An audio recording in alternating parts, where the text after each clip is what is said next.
Raafi Abaa'oo magaalaa Finfinneetti maree gaggeessaa jiru jechuudha. Odeeffannoo akkasii qabna. Maree kanarraati ati akka xiinxalaa siyaasa Oromoo tokkotti maree kanarraa bu'aa maaltu argamaa kan jedhu sana yookaan jijjiirama maaltu dhufa jettee yaaddaa kan jedhu akka nu laattuuf galatoomne.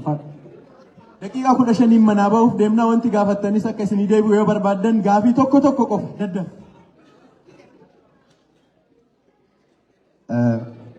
በቅድሚያ ለተሰጠኝ እድል አመሰግናለሁ።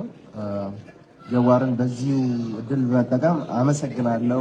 ስፔሻሊ እስከዛሬ ሚኒ ቲቪ ኃይለ ሥላሴ ፋ አከዋቃት ይላልቱ ሰኒሞ ኢትዮጵያ ሌንጂሶ ዲጋፋ በከርዋሬ ፋ በከከኒቱ ተካ ከለመታ ሞቱ ሐዋስኒ ኬና አርሲ ዲዳአ አሰላ ኢራካሴ ኢተያን ዴቢሴ ስርካን ዴቢሴ አሲን ሀገ ሰዲቀፍ ኢንደቦቲቲ rakkoo isaan keessa jiran namni hin dubbatu rabbummaan haa dubbatu. Uummanni sun nama dubbatuuf illee hin qabu. Gaafa kaleessa Wallaggatti rakkoon sun ta'aa ture nama iyyuuf qaban. Wallaahi har'a wanni uummanni keenya diida'aa keessa jiru an achii dhufee nama dubbatuuf illee hin qabu rabbummaan nu haa dubbatu. Ati akka nama siyaasaa tokkootitti maal nuun jetta akkamitti rakkoo san keessaa bahuu dandeenya? Nama tokkootti biyyi teennaa kanaan dura gaafa warroonni gurguddaan jiran Haayila Sillaasee fi mootummaa dargii mataa turan. Nu hin beeknu ture. Garuu haga ammaatitti gaafa mootummaan keenya, gaafa lafeen keenya, gaafa lafti keenya nu qabbanoofte jennu, lafeen ilma keenya, ka saba keenya, ka dhiiga keenya, ka obboleeyyan keenya, gaafa nurraa gadi bu'e jenna. Gaafa qaamni keenya, obboleessi keenya, tiruun keenya, albeedoomtu nu muru nu ilma Oromooti kabarate bakka hin ga'u impaayira du'aa fi impaayira moofaa ka achi gubbaa waggaa 70 taa'u santu ilma Oromoo ka lafeen isaa cabdeessan deebisee suphamoo jenereeshinii qubee kabarate ilma Oromoo kabarate karaa sallaalee waa argu kadhaabatee waa argu ilma Oromoo baratee eebbifamee raasaa ta'a.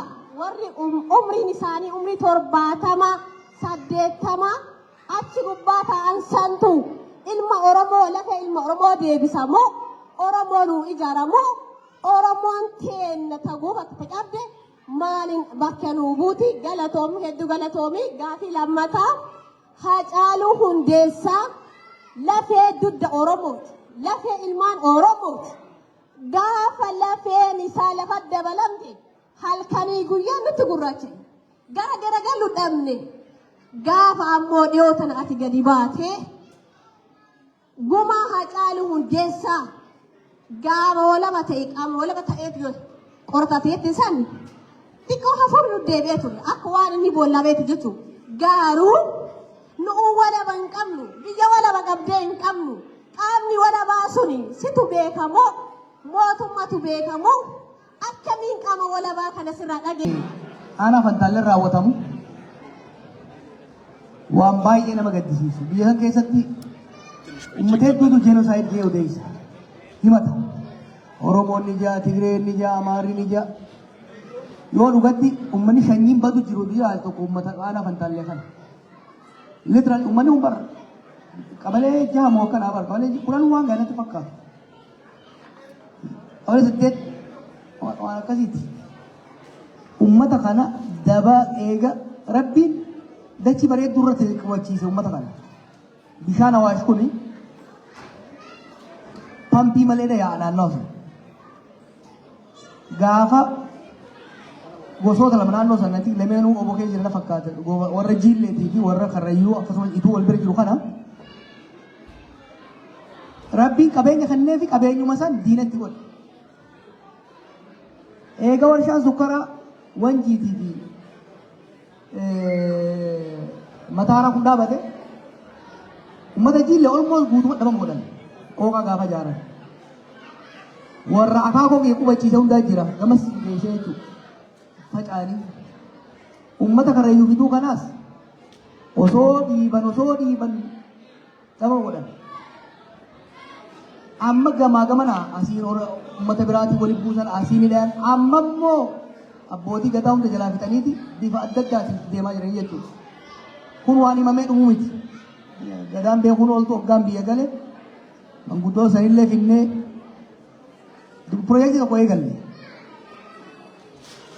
projektii tokko maal eegalle Oromoon tuunis walitti buuftee fi bakka adda addaattis investara finnee uummanni naannoo sanii kuni uummaltiifataadha.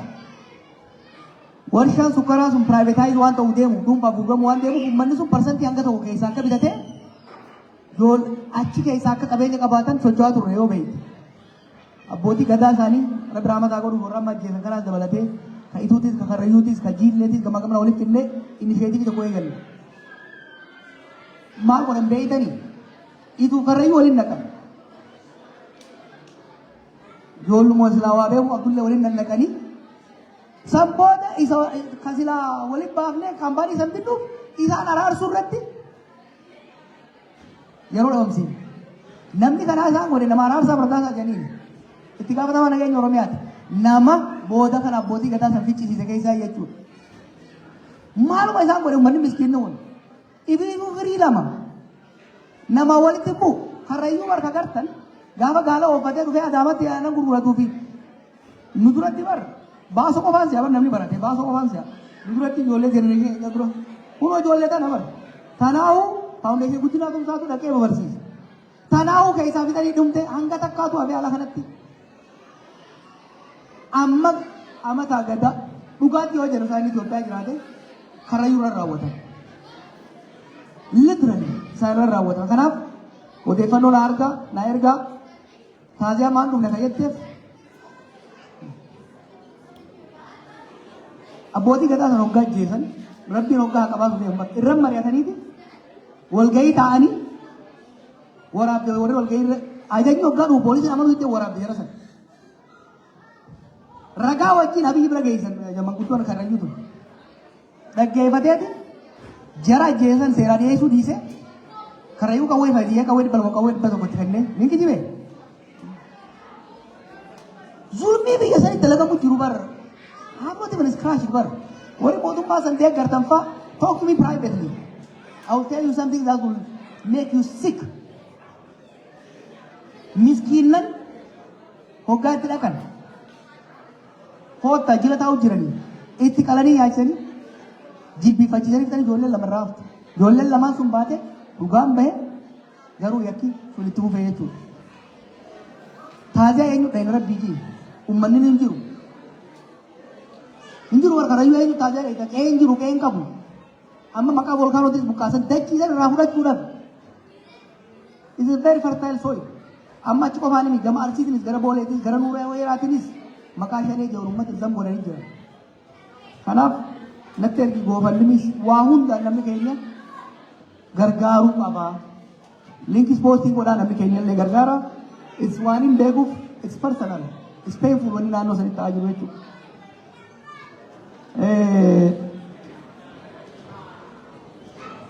በአማርኛ የተነሳው ጥያቄ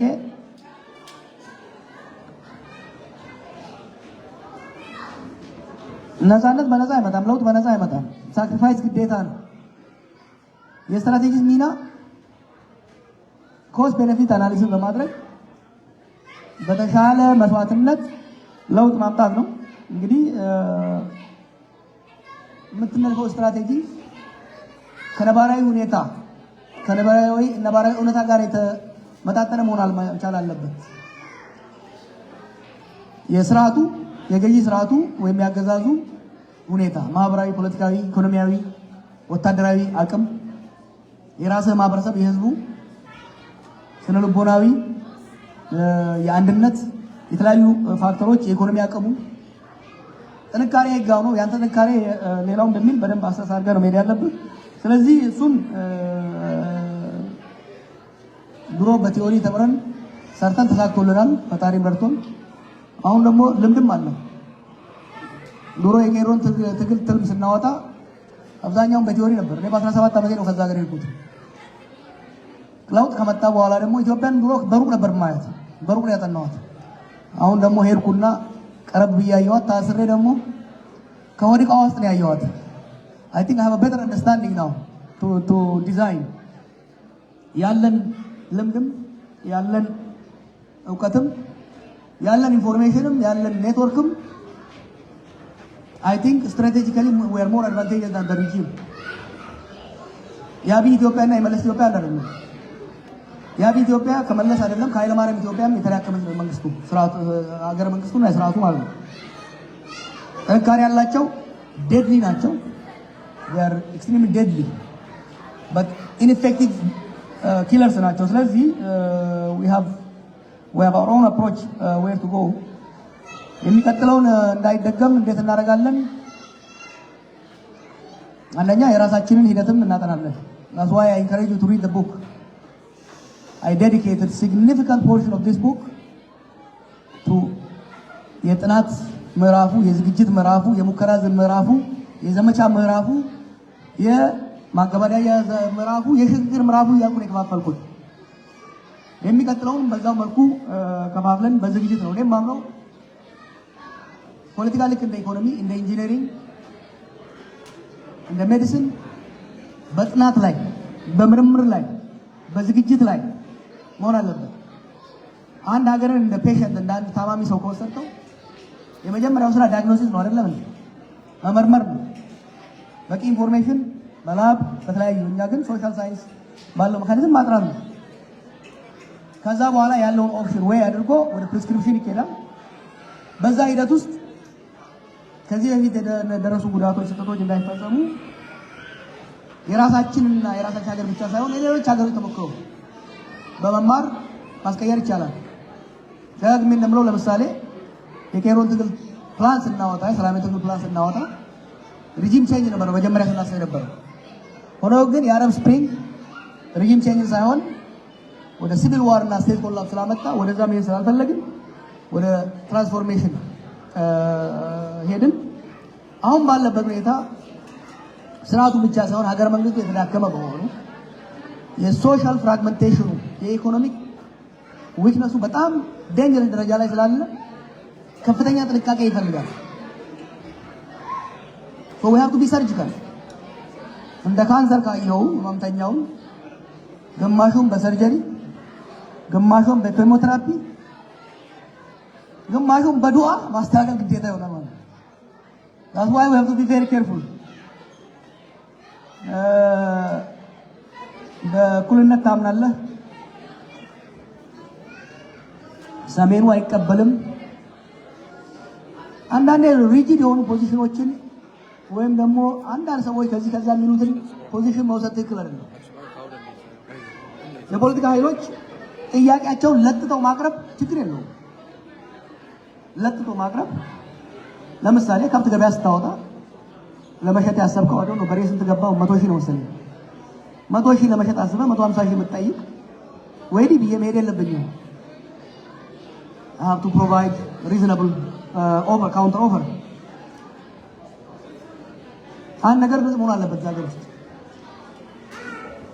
በተለይ ከዚህ በፊት ግልጽ ካልሆነ ባለፉት 6-7 ዓመታት ግልጽ መሆን ያለበት ነገር አሁን ኢትዮጵያ ውስጥ ባለው የማህበራዊ ንቃተ ህሊና በተለይ ብሔረተኝነት አንፃር ማንም ቡድን ማንም ጨቁኖ የበላይነት ይዞ የተረጋጋ አምባገነናዊ ስርዓት የጭቆና ስርዓት መመስረት አይችልም። I was saying this during TPLF, I was saying this during the early years of the transition። አሻግራቸዋለሁ አብይ ሲል አትችልም። አንድ ሰው ብቻውን አይችልም። አንድ ብሔር ብቻውን አይችልም። አንድ ፓርቲ ብቻውን አይችልም። ስለዚህ ከወዲያ ወዲህ የሚቀርቡ የተለጠጡ ዴማንዶች ሊያስደነብሩ አይገባም። ልናፍናቸውም አይገባም። የተለጠጠ መልስም መስጠት አያስፈልግም። ጥያቄ ይግረሙ። በኃይል እጭናለሁ ብሎ ሲሄድ ነው ችግር የሚፈጠረው። አሁን ባለው ተጨባጭ ሁኔታ ደግሞ በኃይል የበላይነትን ይዞ ሊሄድ የሚችል ሁኔታ የለም። the last 60-70 years there has been changes። balance of power እየተቀየረ ስለመጣ ወደዚያም ያመጣ ነገር የለም። እኔ የምፈራው ያሁኑ ቀማኞች እንደሚሉት አማራ መጥቶብህ ስልጣን ሊነጥቅህ ነው፣ ትግሬ መጥቶ ሊነጥቅህ ነው፣ ሸኔ መጥቶ ሊነጥቅህ ነው የሚሉት አይደለም። እኔ ግብ ግቡ ፈረሱን እንዳይገለው ነው፣ ላሟን እንዳይገላት ነው። the country is disintegrating ከእንግዲህ በኋላ በኃይል 4 ኪሎን ይዞ የሚቀጥልም በኃይል መጥቶ እንደገና 4 ኪሎ የሚወርም ኃይል አይኖርም እዛ ሀገር። this should be clear to everybody።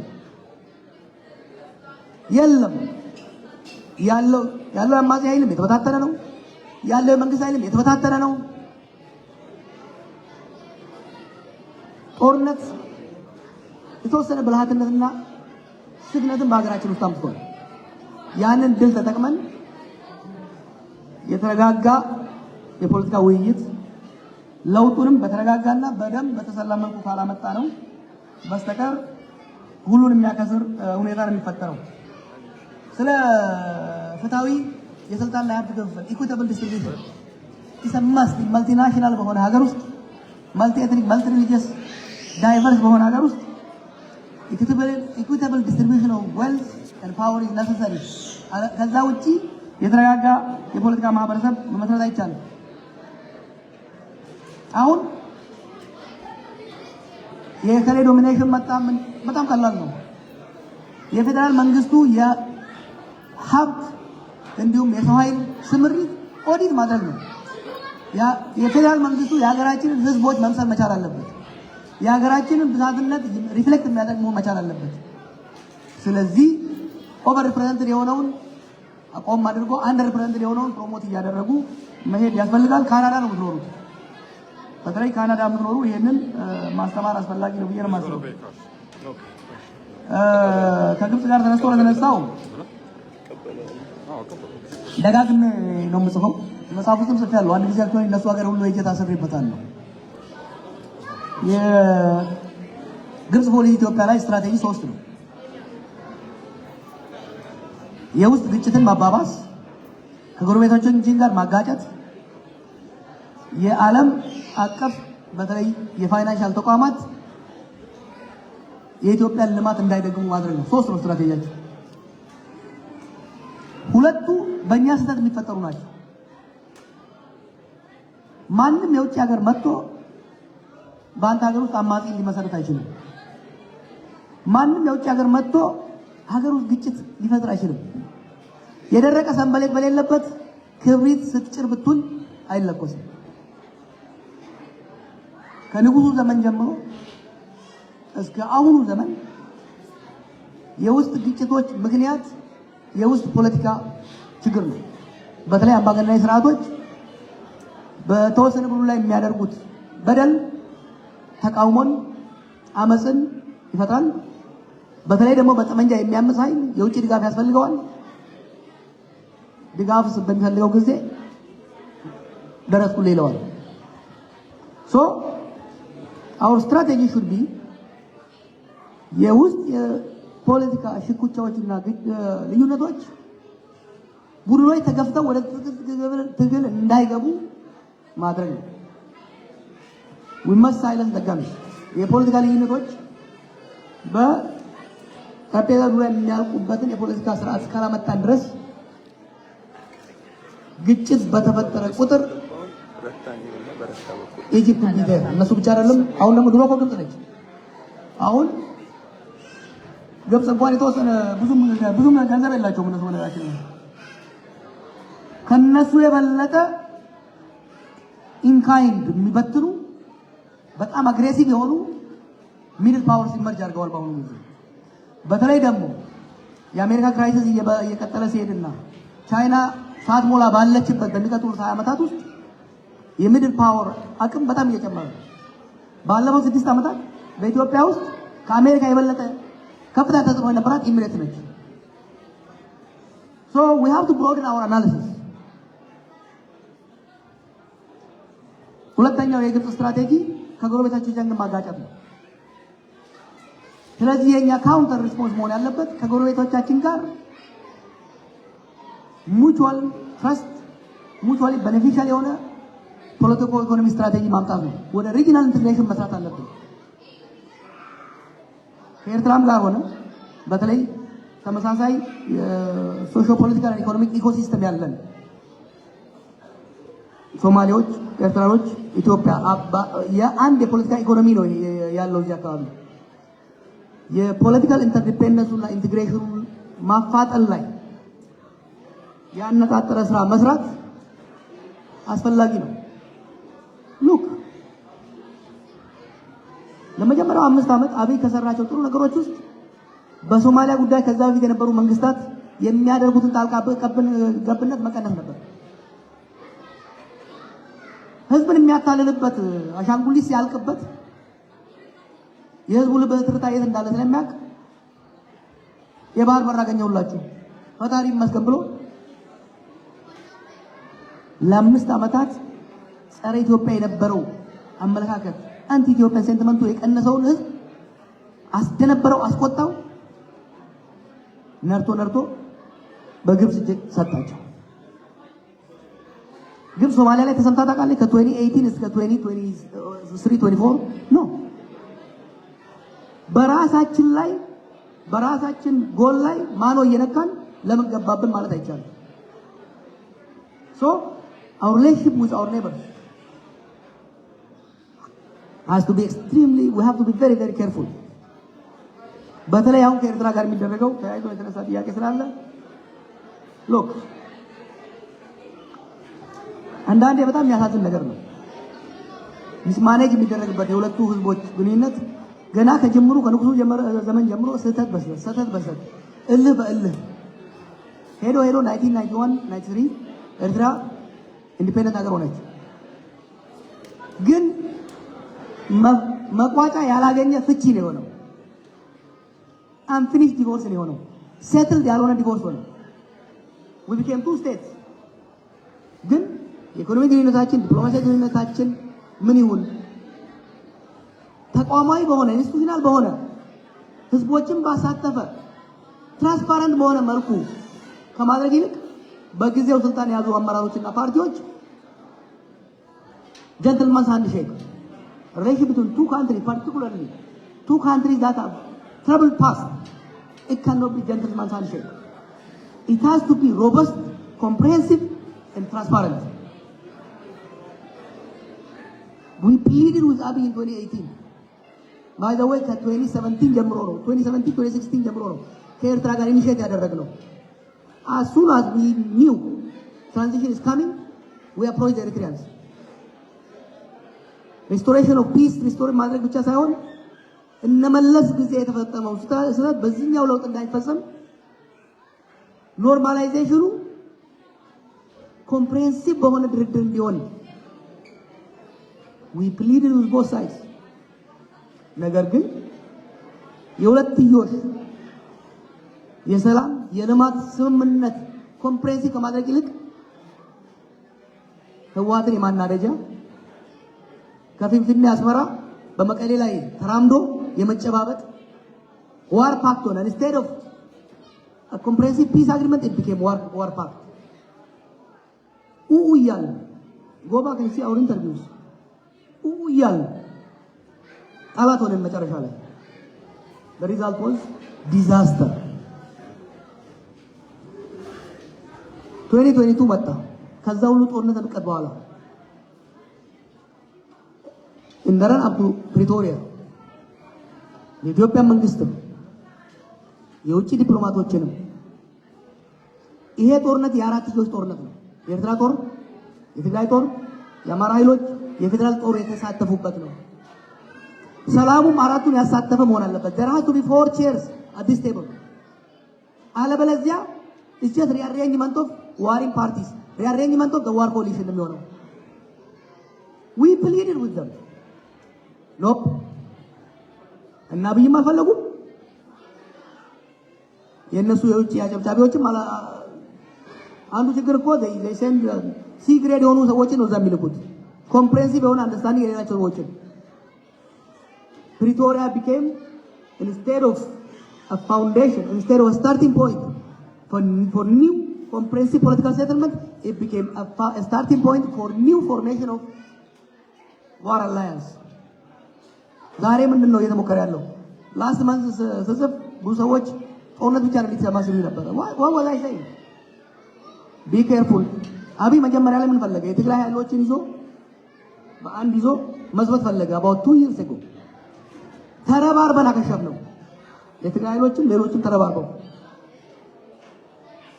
አሁን በትግራይ ኃይሎች መካከል የተከፈተውን ክፍፍል ተጠቅሞ he want to go to another war ሌላ ነገር አይደለም because he want to deflect from the internal problems so የሚያዋጣው ምንድነው ጎበዝ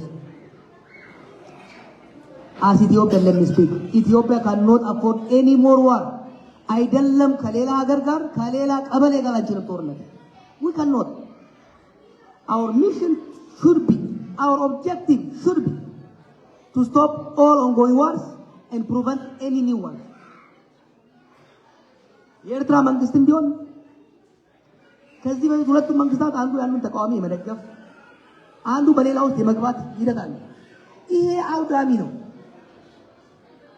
ኢንስቴድ አሁን እየተደረገ ያለውን ሁኔታ ዲስክሌት አድርጎ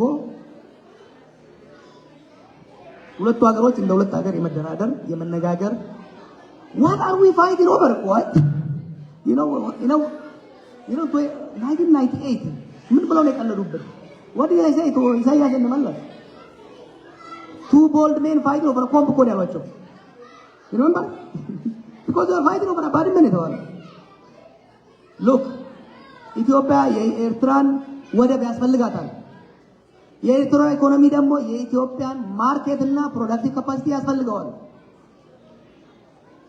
we cannot be truly independent of each other you know so what we need to do we need to be loud we need to create a broad peace coalition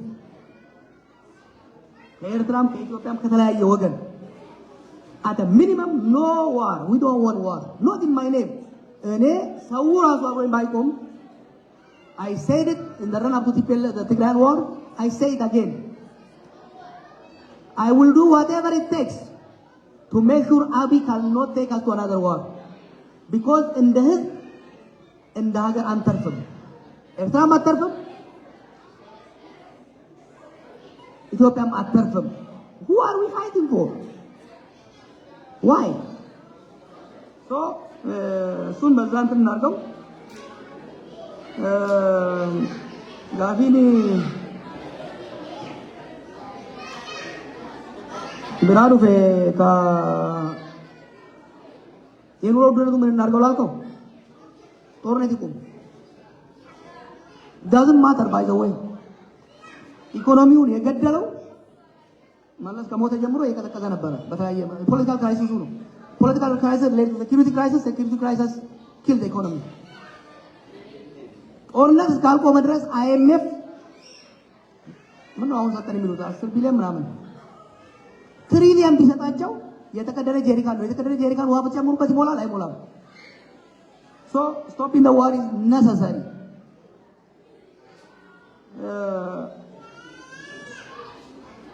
qabsoon oromoo hayyuu hedduu nyaatte sila bilaashii tasaageessuu barbaadanii ukkata kata qabra hanjamaa qabdanii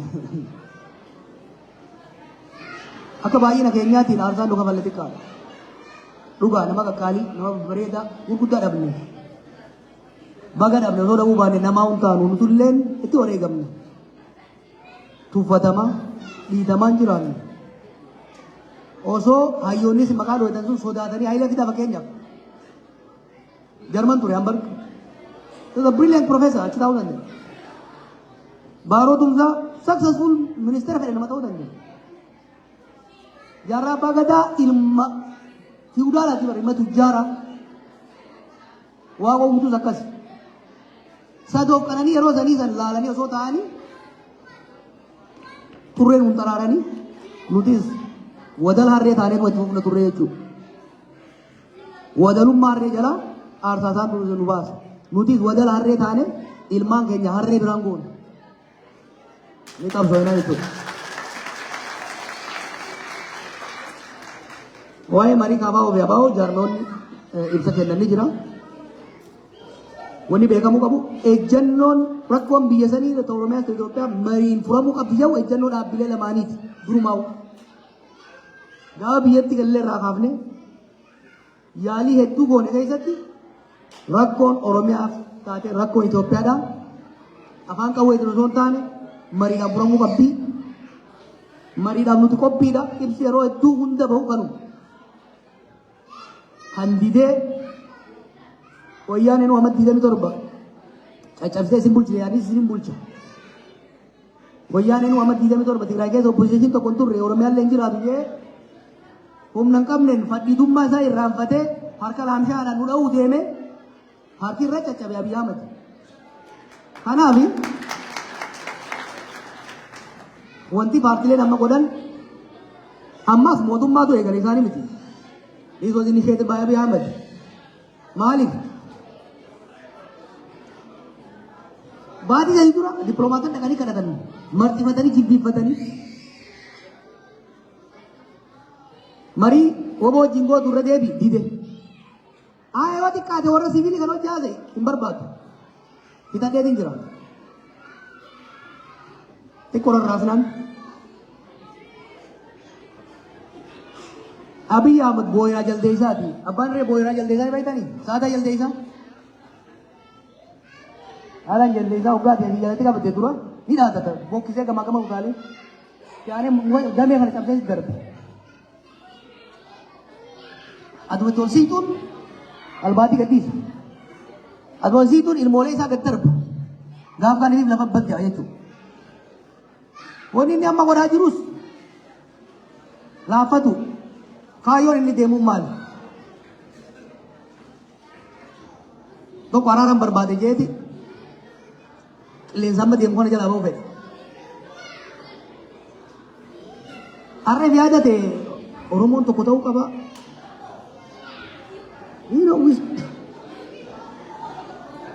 Ejjennoon har'a dhiyeessan maal isaan? Oromiyaa irratti mootummaa ce'umsaa dhaabatu jedhanii ni jiru. Lolli Oromiyaa keessa jiru mariidhaan haa furamuu jedhanii ni jiran. Anaafi guutuu qaban jedhame paartileen san waaqatittuu inni isaa taa'u gaafii lafa xixiqqoo kana gaafilee muraasa minimaal deemaan dhiyeessanii jiran. Oromiyaa irratti mootummaan ce'umsaa ijaaramu dhuguma tokkummaa Oromoo barbaanna waruma kalee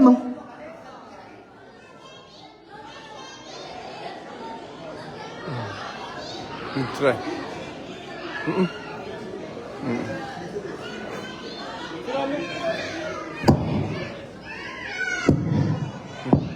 It's working. Lem.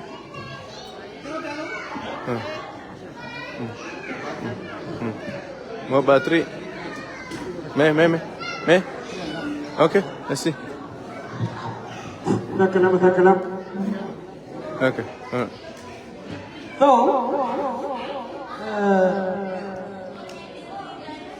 kabinet parti diisukkan. Kubbi bandol benar. There you go. It worked. Gaafilee isaan dhiyeessan kana ni deebisamuun deebisu walumaan laalla.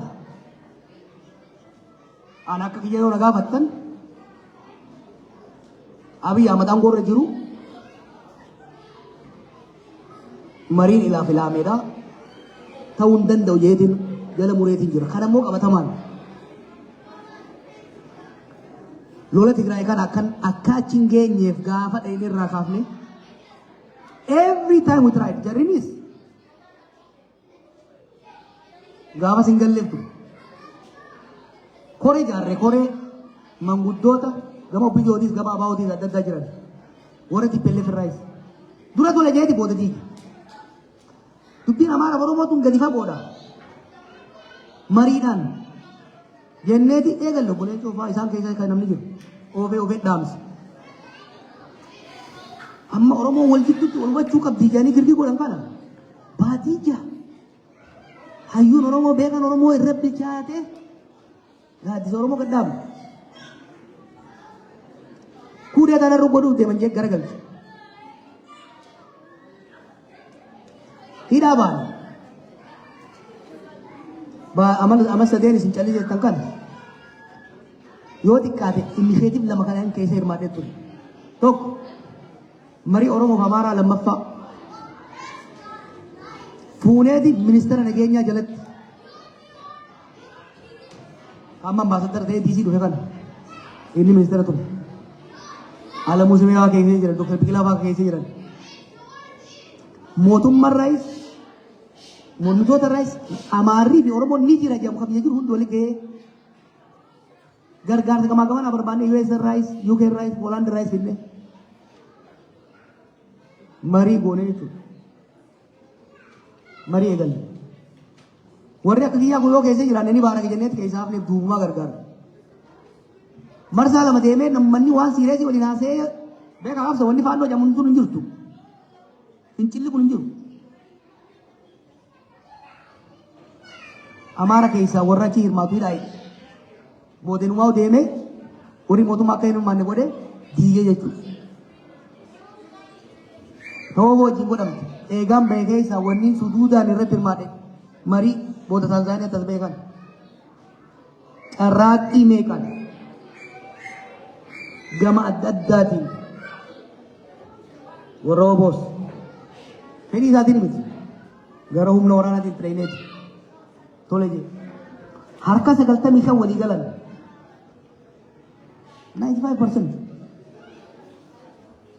booda ergee ijoollees duchisiisee diige. I, Jawar Mohammed, do not believe Abiy Ahmed as an author of desire for peace. Inka buje din mukte se dinge. Hanga inni jirutti lu fuman jiru mari lo itu kap. Anak kiyat marin godamu kabu Oromo jiddutti. Sabab ra jiddutti marin godamu kabu. Abi boda tokko abi nu fuudhaa kan kunne. Akkami firraa kuchiifna.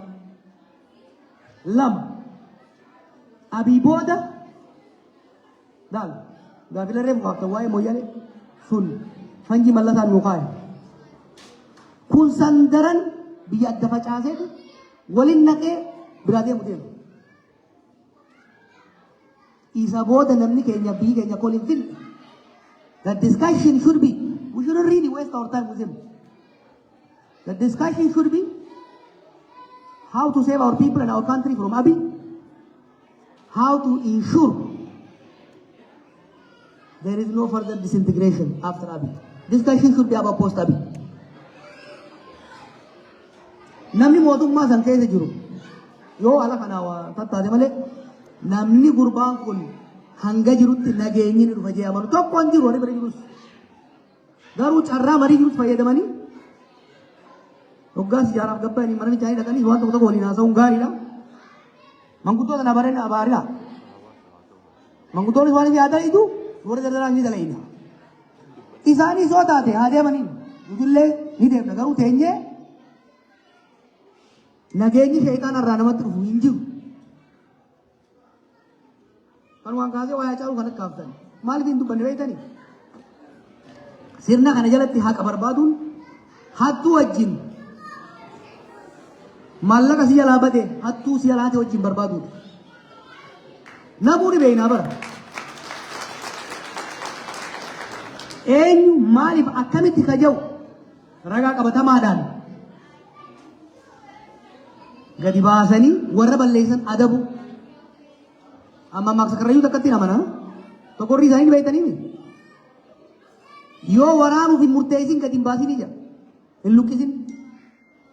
Sodaachisuus hin lukkisee nanna waraana keessi waraana. Kanaafin waa'ee Hacaaluutis keessattuu waa'ee Hacaaluu kan hin dubbanneef odeeffannoo waan hin qabneef miti. Tokko bifa namuu waakkachuu hin dandeenye dhugaan sun bahuu qaba. Lammaffaa warri akkasan hojjete Oromoon akka gaafsanii qalbii hin cabteen beektu har'allee qalbii hin fayyine. Hayti sun bifa Oromoo haqa deebisuun Oromoo qalbii fayyisuun maatii isaa qofaa miti deebi'uu qaba. This requires an independent, irrefutable investigation and a fitting punishment for perpetrators. Hangan jirut my objective tokko sirni akkasii haalli siyaasaa akkasii akka uumamu. Abaddan lubbulleen jiraachuu baatan warri waan san hojjete qabrii isaanii irra teenyee yakka isaanii itti mudateen. We will do that. So amma bomsa hin irraanfatina. hin irraanfatina garuu immoo muddamina. Justice requires patience sometimes. Gara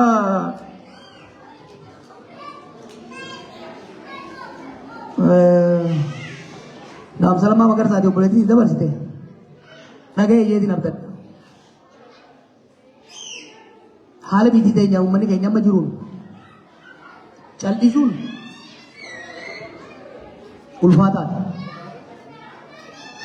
Yeroo jeneraalonni namichi guyyaa tokkotti ajjeesuu danda'u, dhabamsiisuu danda'u, gadi ba'anii dubbataa jiranitti namni biraa cal'isuu hin qabu. I agree with you. Lammaa qofaa miti. Manguddoonni obbidoo inni idirraa harcaasee kaleessa as yaamu sun gadi ba'anii dubbachuu qaban. Kaleessa alagaa jala ta'anii yakka isaan dalaganii afoon hin laa jennee dhiifneef. Har'a isaaf guuza baana jennaan madaa kaleessaa nutti qotuudha. Ata minimum manguddoonni obbidoodhaa gadi ba'anii no karaan dhuunfaan barnuu himan hundi isaanii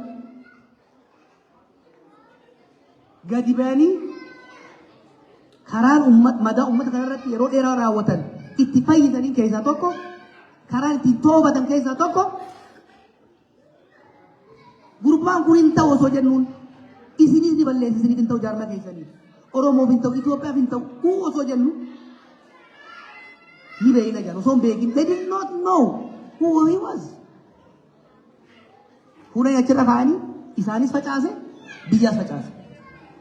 Lammaa qofaa miti warri sirna san biyya san keessa jiranis carraa argatanii ni beekanii bara. They are seasoned politicians. Wattaadara darbii irraa kaase yaadee keessaan guddatanii jiruun muuxannoo isaan barsiiseef biitiitu guyyaa guyyaan laaffataa farcaa haacaa laamshaa deemaa akka jirtu ni ilaalani. Hundi isaanii no not in my name not anymore jechuu danda'u qaban jechuudha. Kana bakka hundatti dhiibbaa wal qabdan isinis